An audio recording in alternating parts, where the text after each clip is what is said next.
Hello guys, how are you all. Welcome to our channel supporting of pharmacy. दोस्तों, जैसा कि आप लोग जान रहे हैं, बी फार्मेसी 5th सेमेस्टर वालों का फार्माकोलॉजी सेकंड यूनिट फर्स्ट हम लोग स्टार्ट किए हैं, जिसमें चैप्टर 1 हम लोग का था, वो था haemodynamic and hypnotics electrophysiology. Chapter 1 हम लोग का क्या है, haemodynamic and electrophysiology of heart. तो अगर आप लोगों ने उसको नहीं देखा है तो जाकर जरूर देख लीजिएगा। वो हम लोगों ने बहुत ही अच्छी तरीके से एक लेक्चर में ही एक चैप्टर ख़त्म कर दिया है, और आज हम लोग को ख़त्म करना है drug used in congestive heart failure. तो थोड़ा सा आप लोग देख लीजिए, मैं उसको बताऊंगा नहीं कुछ आगे, बस थोड़ा सा दिखा दे रहा हूँ आप लोग को कि क्या क्या हीमोडायनेमिक्स में हम लोग देखे हैं।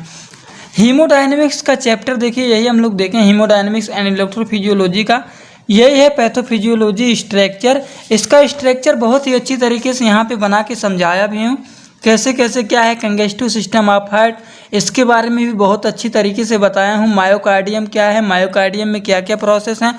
उसके बाद ये देखे हैं कार्डियोवैस्कुलर डिजीज़ के बारे में पढ़े हैं, एंजाइना पेक्टोरिज, कार्डिक हार्ट फेलियर। उसके बाद फ्रैंक स्टार्लिंग लॉ भी देखे हैं। उसके बाद थ्रोम्बोबोलिक डिजीज एंड एस्थ्रियोसाइसिस या एर्थ्रोमा बोलते हैं, इसमें 3 देखें, high density liquid, low density liquid, very low density liquid. इसमें स्ट्रक्चर के बेस पे पूरा का पूरा देखें हैं। यही था हम लोग का haemodynamic and electrophysiology of heart chapter 1।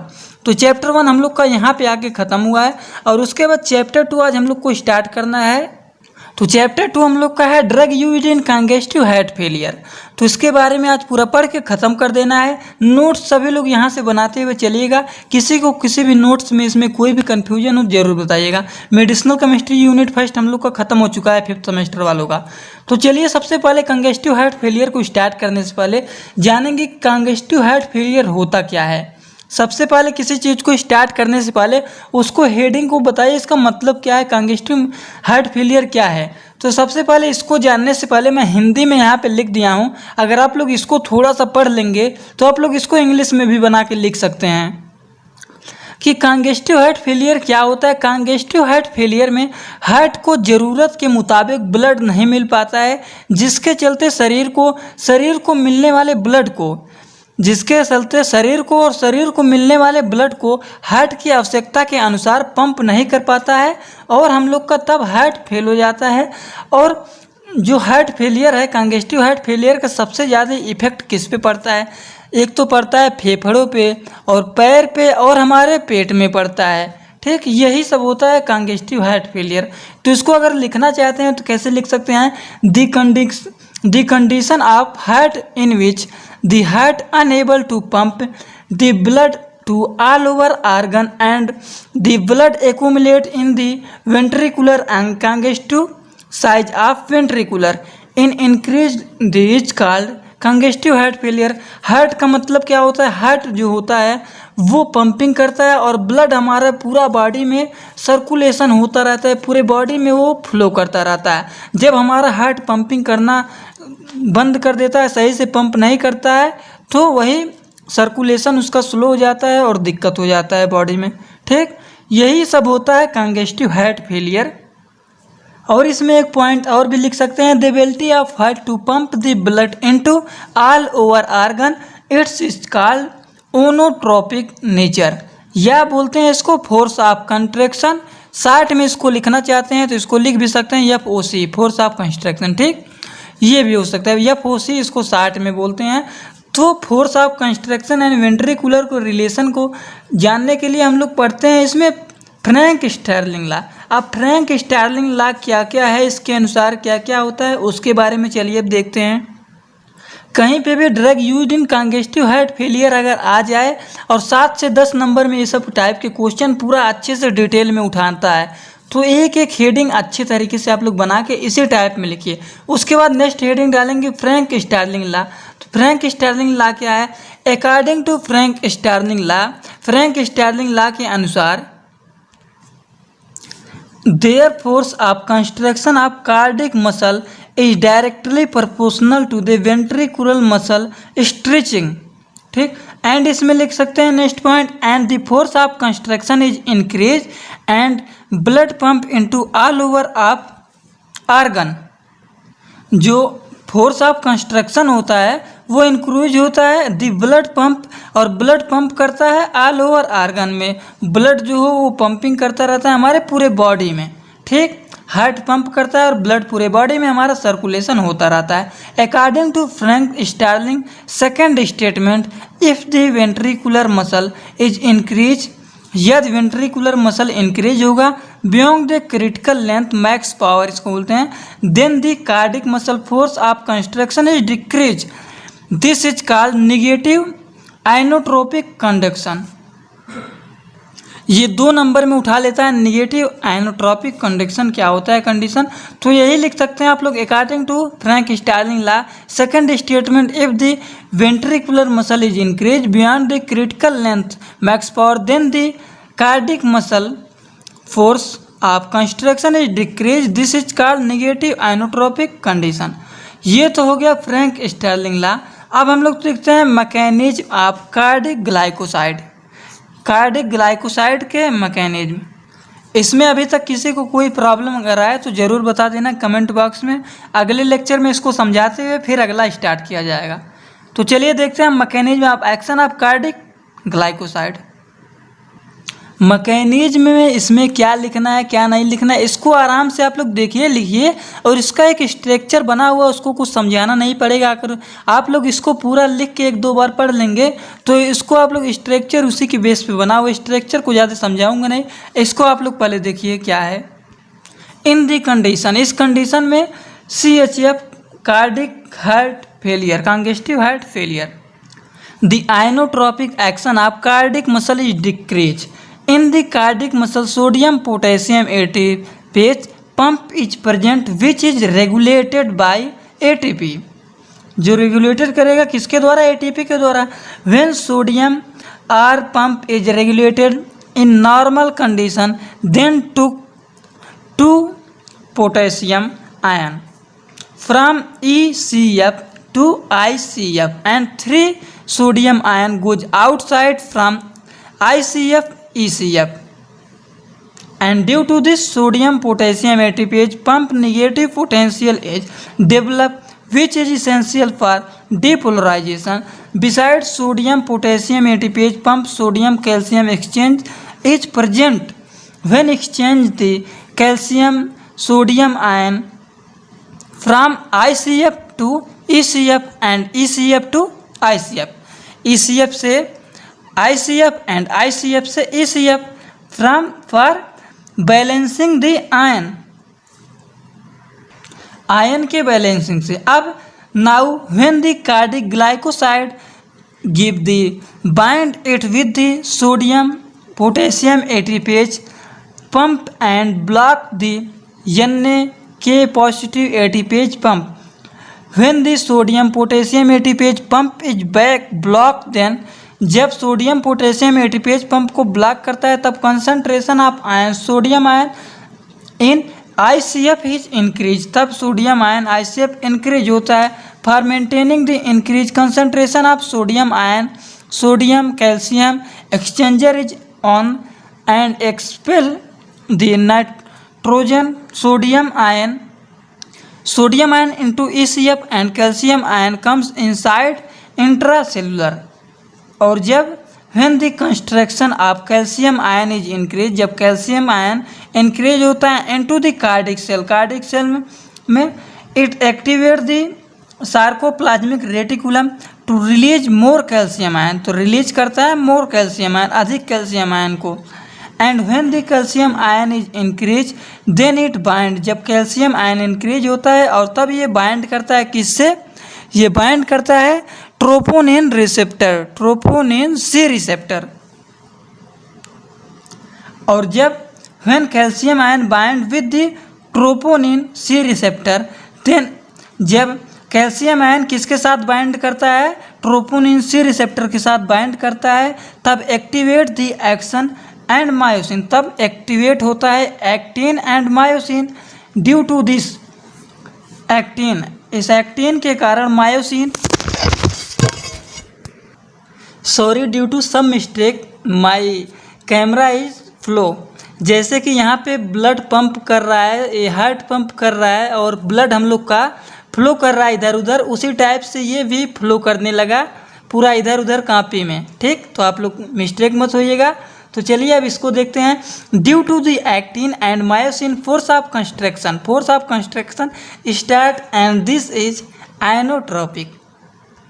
तो ये जो अभी आप लोग देखा है mechanism of action of cardiac glycoside, क्या क्या फ्लो कर रहा है, सोडियम कैल्शियम आयन क्या क्या हो रहा है। अब इसको समझाऊंगा नहीं, स्ट्रक्चर दिखा दे रहा हूँ इसको क्या क्या प्रोसेस है, और उस स्ट्रक्चर को अगले लेक्चर में हो सकेगा तो समझा दूंगा। अगर नहीं स्ट्रक्चर को देखने पर नहीं समझ में आता है तो आप लोग बताइएगा, उसको मैं अगले लेक्चर में समझा दूंगा।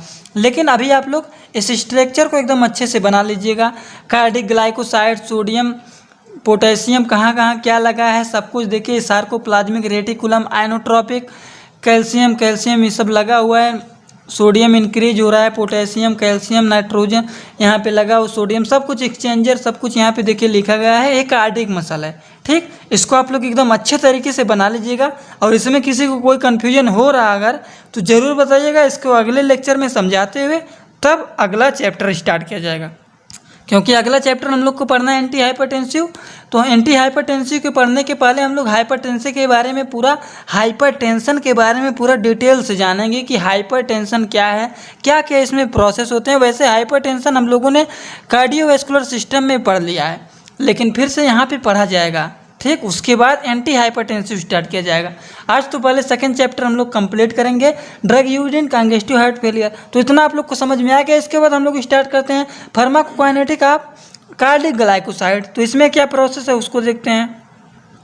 Pharmacokinetic of cardiac glycoside, the absorption of digotoxin is greater than the digotoxin because digotoxin of the reaction inside the body convert into किस में कन्वर्ट होगा 2 hydroxy dioxin which is inactive from, so their absorption and bioavailability is less, ये less bioavailability, and this is bioavailability and absorption is about to 20 to 25%, but in this case, इस case में आप digitoxin their bioavailability is very much effective, बहुत effective होता है। It is 90 to 92% present होता है, 92% होता है ये, it is 90 to 92%।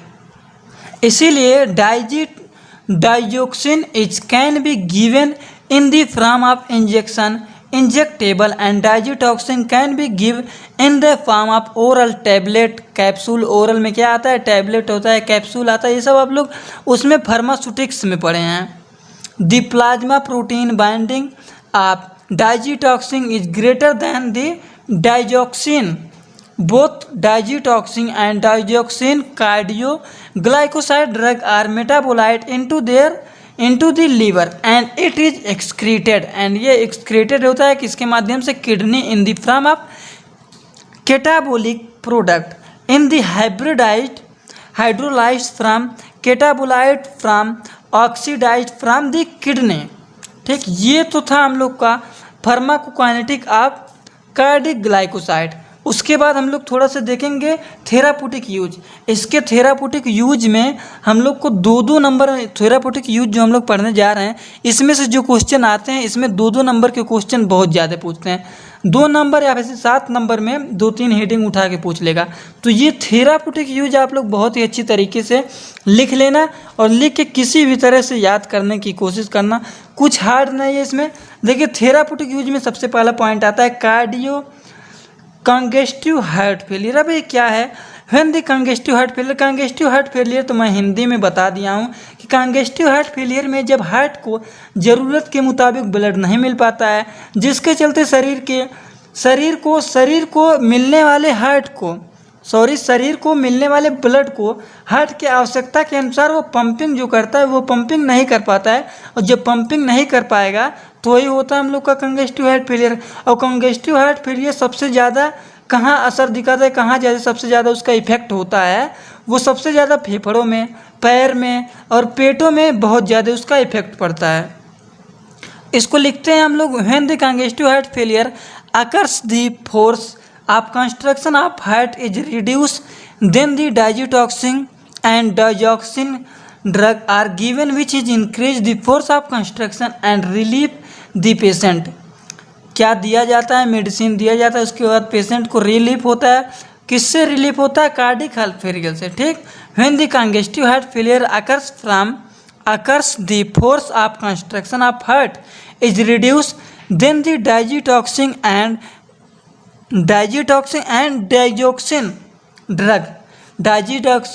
डाइजोक्सिन drug are given. ये दोनों ड्रग्स हैं, इसको दिया जाता है। Drug are given which is increase the force of construction, जो इंक्रीज करता है फोर्स ऑफ कंस्ट्रक्शन को और रिलीव करता है पेशेंट को। फ्रॉम किससे रिलीव करता है? कार्डिक हार्ट फेलियर से रिलीव करता है पेशेंट को। यही होता है हम लोग का congestive heart failure. Congestive heart failure जिसको हो जाता है उसको डाइजीटॉक्सिन एंड डाइजोक्सिन ड्रग दिया जाता है, जिससे वो फोर्स ऑफ कंस्ट्रक्शन इंक्रीज होता है और कंजेस्टिव हार्ट फेलियर से पेशेंट को रिलीफ मिलता है। एरिथ्रीमिया, नेक्स्ट हम लोग को देखना है इसमें थेराप्यूटिक यूज में arrhythmia. When the conduction system of heart is change या distributed the normal rhythm is change, this is condition is called arrhythmia. यही कंडीशन में जो होता है वही होता है एरिथ्रीमिया। क्या लिख सकते हैं? When the conduction system of heart is change या distributed and the normal rhythm is change, this condition is called arrhythmia. The normal rate of rhythm का नॉर्मल रेट कितना होता है? 72 per minute. Cardiac glycoside induced the SA node to induce electrical impulses. इसमें एक point अगर और लिखना चाहते हैं तो वो भी लिख सकते हैं, एडवर्स इफेक्ट। एडवर्स इफेक्ट क्या है? Cardiac glycoside produce some adverse effect due to 3 reason. 3 reason क्या क्या है? Because it over activate the parasympathetic system, because it is increase the calcium ion concentration in ICF, it decrease the potassium ion concentration ECF, decrease करता है potassium ion concentration in ECF में। GIT क्या क्या है? अब GIT में देखते हैं। GIT में है, देखिए, डायरिया, न्यूसिया, वोमिटिंग होता है। GIT camp, abdominal pain. Eyes क्या है? आइज में ब्लड विजन होता है। उसके बाद photophobia, object appears to be green and yellow. Nerves क्या है? Headache, drowsiness, fatigue, delirium. And cardiac effect में देखिए, force of construction is increase, बहुत मोर मीन्स होता है अधिक। इंक्रीज हार्ट ब्लड इंक्रीज होता है। इंक्रीज ब्लड प्रेशर भी इंक्रीज होता है कार्डिक इफेक्ट में। तो ये तो था हम लोग का इतना drug used in congestive heart failure. I hope सभी लोग को इतना समझ में आ गया होगा। अगर इसमें किसी को कोई भी कन्फ्यूजन होगा तो कमेंट बॉक्स में ज़रूर बताना। ठीक, तो जाने से पहले अपने सभी दोस्तों के पास शेयर कर देना, जिससे वो भी सूटेबल नोट्स बनाना स्टार्ट कर दें। और वीडियो को लाइक कर देना। चैनल पर नए हो तो चैनल को सब्सक्राइब करके बेल आइकन को दबाना मत भूलिएगा, जिससे हमारी नई नई वीडियोज़ का नोटिफिकेशन आप लोग को होम पेज पे ही मिल जाए। Thanks for watching my video. Like, comment, share and subscribe this channel.